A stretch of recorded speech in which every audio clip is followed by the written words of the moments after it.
का नशा छा गया, मिली वो सजा, मजा आ गया।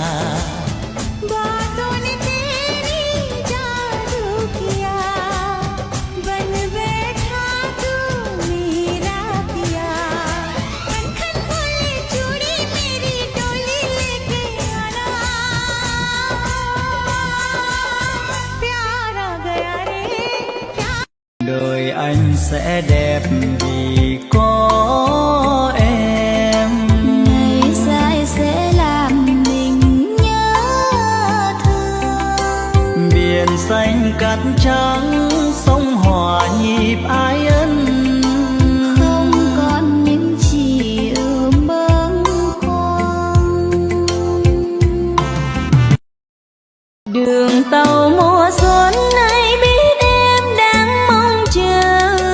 Tàu về tàu đi như mang theo niềm nhung nhớ. Chợt buồn chợt vui anh biết đâu em hờn dỗi. Má em ửng hồng vì thẹn thùng khi bên nhau.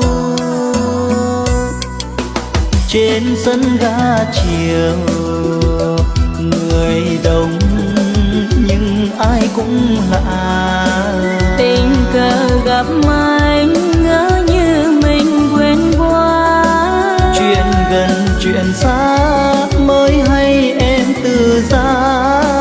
Anh trách con tàu sao nỡ vô tình rời sân ga. Sita si kutu do mai le do mai le. Sita pho kutu do mai le do mai le.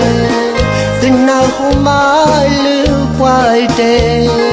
Khi nước nói lưu xe ui đã lệ quê. Lưu người cây ui đôi thì xa. Phương bài cô lại lệ. Yen nagi sepli kutu pokha dumalo dumalo. Kena hulu badendo. Dekai kimoko pokha pudit lono phuwa nagi. Lilo lolu puta kabulo.